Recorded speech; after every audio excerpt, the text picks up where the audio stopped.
And with that, the last bit of off-season business for the Winnipeg Jets is complete, as Cole Perfetti signs a 2-year bridge deal averaging out to $3.25 million.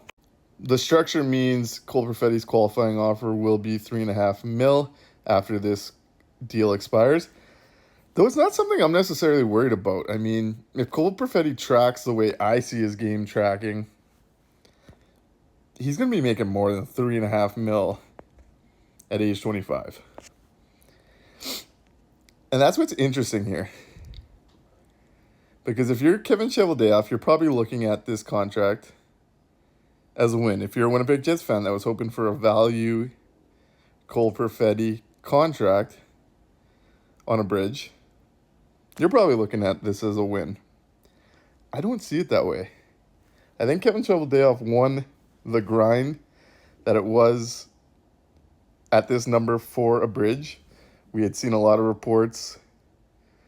Perfetti's camp was using the Pinto and Mercer deals. Even Gabe Velarde's $3.47 million bridge came up. And we had seen Chevy answer that question saying he doesn't look at it that way. So it's safe to say he won this negotiation.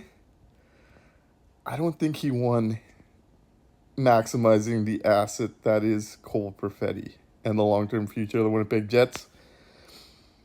There's this dark cloud around the Winnipeg Jets that when they've bridged first-round players, guess what? They're gone.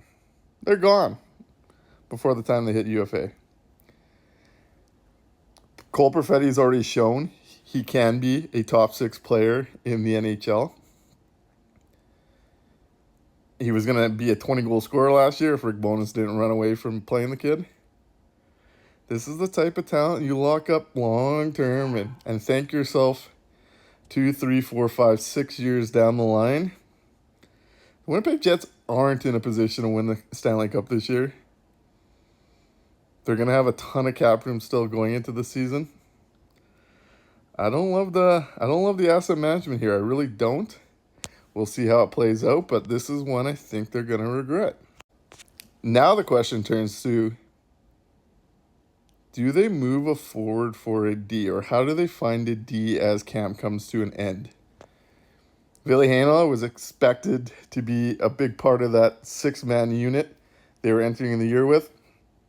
Obviously, tough situation with the infection on his broken foot.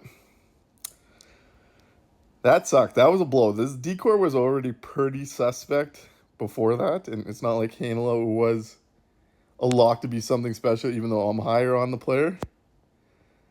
Now without him, like, you're looking at Logan Stanley, Hayden Fleury, Dylan Coughlin.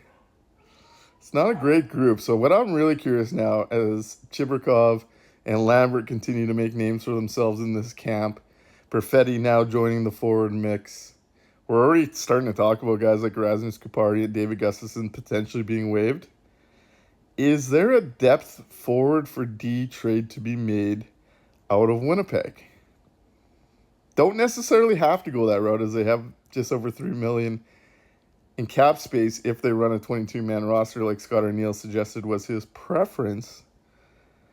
But they can also create some more cap space to bank until the deadline and clear up some room by, say, moving off a fourth line or making $4 million like Alex Iafallo to a spot like Columbus, who still needs to get to that cap floor, have openly said they're looking for another forward, and might have some depth-type defensemen on the edge of their roster. That's the next big question. I think the Winnipeg Jets forward group is maybe as deep as we've seen them in some time, which is great. Great to see. We know they have the goaltending. Is that D-core going to hold up, and can they afford to wait before addressing it?